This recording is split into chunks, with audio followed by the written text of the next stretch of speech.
Lacson natakot, gusto na makipag-reconcile kay Sen Marcoleta. OMG, isang tuta, gusto bumaliktad. Ayan, syempre itong balitang ating matutunghayan ngayon ay nagbula kay Boses ng Bayan PH. At ito po ang inyong lingkod na si BT na magbibigay ng reaksyon at komento dito sa video na ating matutunghayan ngayon. At huwag na natin pagtagalin at sabay-sabay na nating panoorin ang laman ng video na hatid sa atin ni Boses ng Bayan PH at bibigyan natin ng reaksyon ang balitang ito. Pasok! Magandang araw mga kaibigan. Ayun, bago natin simulan ang video ito, nais ko nga pala magbigay ng credits dito sa Boses at video na matutunghayan natin ngayon. At bibigyan ng reaksyon, walang iba kundi si General Macanas. Syempre, huwag niyong kalimutang suportahan ang channel ni General Macanas mga katunay. Pakibisita po yan at huwag niyong kalimutang mag-subscribe at mag-follow para maging updated po tayo sa mga vlogs, reactions at sa mga balita na hinahatid sa atin ni General Macanas. Ayan po yung The General's Viewpoint mga katunay. Suportahan natin yan, ipagpatuloy natin. Bigyan natin ng reaction opinion itong video posted by Abante Teletabloid. Okay? Ayun. Tungkol ito pahayag ni Senator Lacson na umaasa pa rin sila na magkakaayos, magkakaibigan, magtulungan pa rin sila ni Senator Marcoleta. Magkaayos pa kaya yan? Para kung magkaayos man yan, General, parang plastika na lang. Oh, pero sana nga magkaayos. Pakinggan natin. Senador Bing Lacson umaasang magkakaayos muli sila ni Senador Rodante Marcoleta. Umaabante sa balita abante reporter Dexter Ganibe. Dex. Tinawag ni Senador Pandilo Lacson na wala sa hulog ngayon si Senador Rodante Marcoleta. Kaugnay ito sa pagkikiit ni Marcoleta na padaluhin sa susunod na Senate Blue Ribbon hearing si dating House Speaker Martin Romualdez para mailahad niya ang nalalaman kung sino ba talaga ang mastermind sa flood control scandal matapos niyang sabihin hindi siya ang mastermind. Sagot ni Lacson, matagal nang umiiral ang interparliamentary courtesy ng dalawang kapulungan na walang sapilitang pagpapadalo sa mga pagdinig. Bakit natin sasalumatin yun? Ngayon, kung gusto niya magpunta in the same manner that Congressman Chanco and Congressman Libiste appeared voluntarily, then gawin niya. Kung gusto niya siya humila kay Speaker Romualdez dito, dali niya dyan sa committee hearing. Pero umaasa naman si Lacson na magkakaayos pa rin sila ni Marcoleta. Naduda niya, nagsimulang maging kontrabero silang dalawa nang alisin kay Marcoleta ang chairmanship ng Blue Ribbon Committee. Bago kasi naging Senate President si Soto, isa sa kinausap nilang kumampi sa kanilang hanay noon si Marcoleta at mananatili sa kanya ang Justice at Blue Ribbon Committee. Kaya ko lang naman ako sabihin natin na nag-speculate na ba kayo ng sama ng loob niya? Kasi dalawang hearings lang napalitan na siya. So, yun, sana maging BFF uli kami na totoo BFF. Sir May, There's always a proper time for that. ako si Dexter Ganibe. Para gusto nila maging tropa uli, no? Kumbaga kasi parang tapos na yung labanan natin kasi wala na kami dyan. Parang ikaw naman ang yamado ngayon, ako naman ang dehado, sabi ni Lacson. Nga maganda di ba? Kumbaga nakakadalawang hearing pa lang si Senator Marcoleta pero alam natin na may mangyayari. Nung alam natin na may mangyayari, biglang nagkaroon ng palitan ng liderato dyan sa Senado. Oh, ikaw, nakailang hearing ka. Diyos ko naman, Mariose. May nangyari ba? Yung hinihintay ng taong bayan na may mangyari, wala kaming inasahan.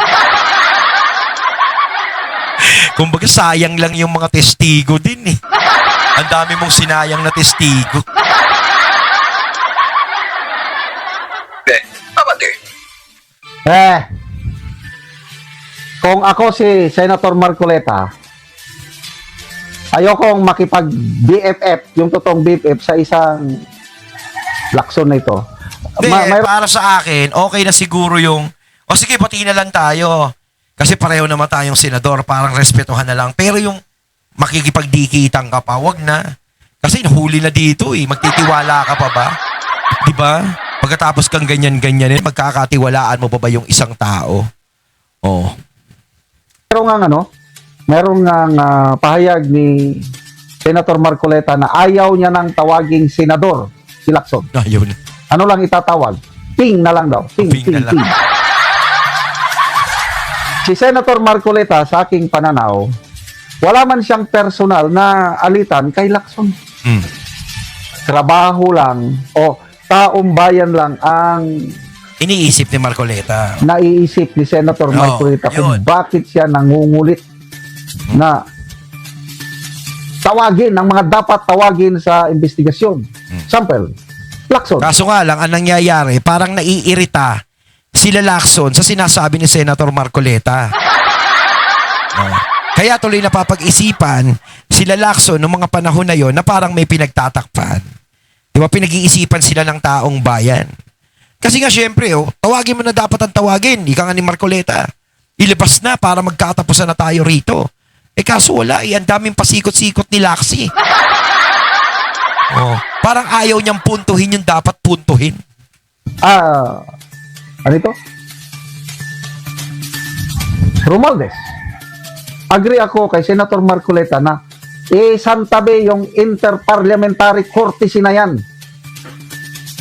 Bilib ako kay Senator Marcoleta na nagsasabi na bilyones na pera ng taong bayan ninakaw. Bakit mo pa isaalang-alang ang courtesy na yan? No way!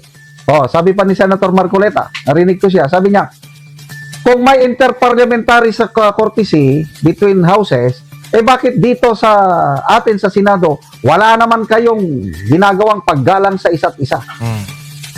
Kasi nga, naniniwala si Senator Marcoleta na may pabor-pabor ang Senate leadership. Kaya, saludo ako dito kay Marcoleta talaga.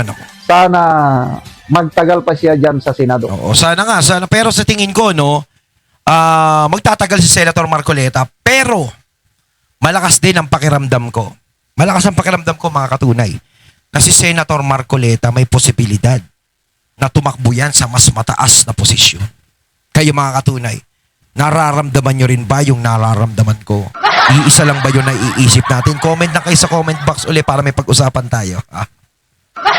Di totoo yan. Bagay nga kay Senator Marcoleta maging Vice President. At bagay din ang maging Presidente. Di ba? Pero syempre, wag muna. Di ba? Mas maganda dyan muna sa Senado para makita palalo natin ang talent ni Senator Marcoleta. Talent no? Hindi, yung magagawa niya. Yung mas magagawa niya dyan sa Senado. Kasi kailangan pa natin ng isang Senator Marcoleta dyan sa Senado. Tapos papalit sa kanya yung anak niya. Diba? Magaling din yung anak niya. Yung nasa kamar. Magaling din yun. Lacson, pagbigyan na lang natin. Total, sabi niya, magre-retire na siya sa politika. So hanggang 2031 na lang daw siya. Sana tutuhanin niya. Di ba pwedeng hanggang 2028 na lang? Kaya lang, to me, he will bow out of government service. Yung pangalan niya, yung imahe niya, sayang. Umangit.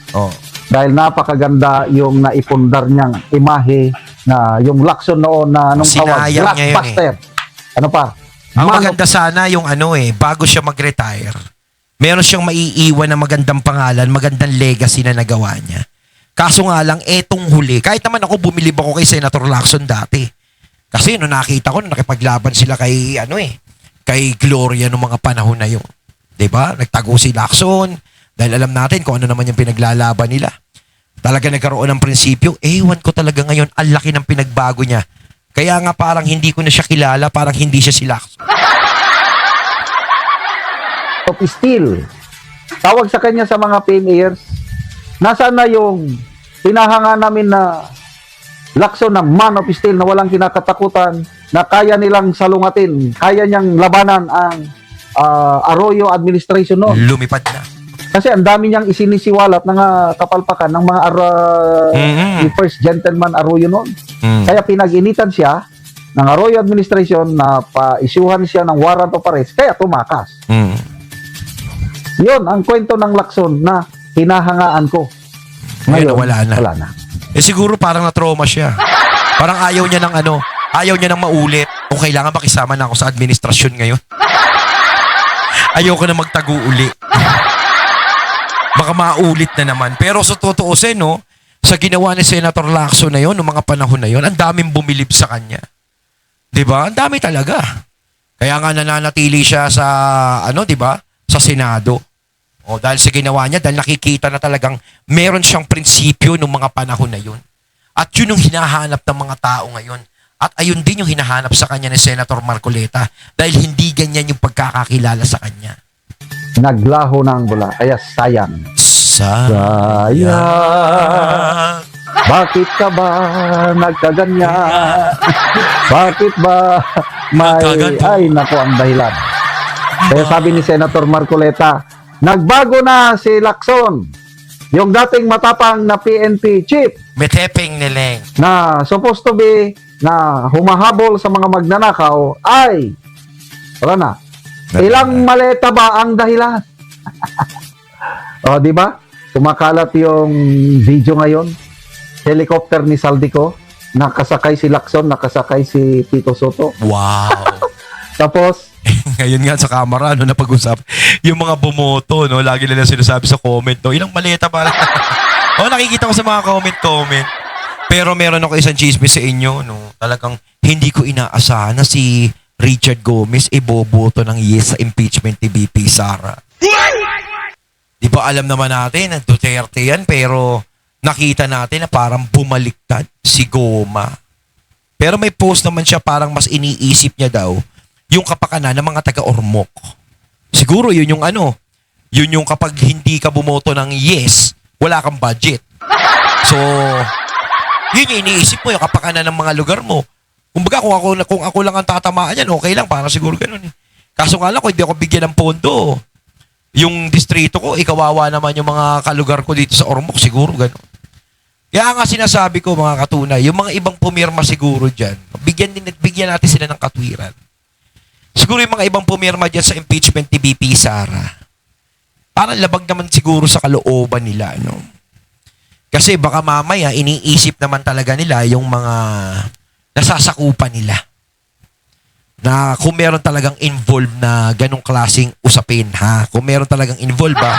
Pero kung wala, ay talagang dapat hindi na pagkatiwalaan yan. Pero sa totoo lang, nakakatanggal ng tiwala yung ginawa din ni Goma. Kasi parang yung prinsipyo niya, di ba? Parang nilunok niya. Yun ang masama.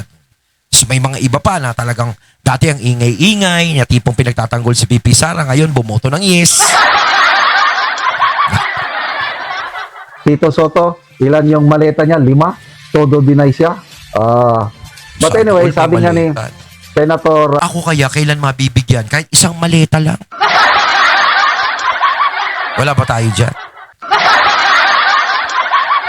Alan Joe. Peter Cayetano, wala na tayong maaasahan ngayong administrasyon. Yung katotohanan, hindi lalabas ngayon. Wala pa, Kasi wala pa sabi yan. ni Senator Bagong Marcoleta, administrasyon yan. parang pinagtatakpan ni Lacson kung sino-sino ang mga mastermind. Kaya, sige na lang.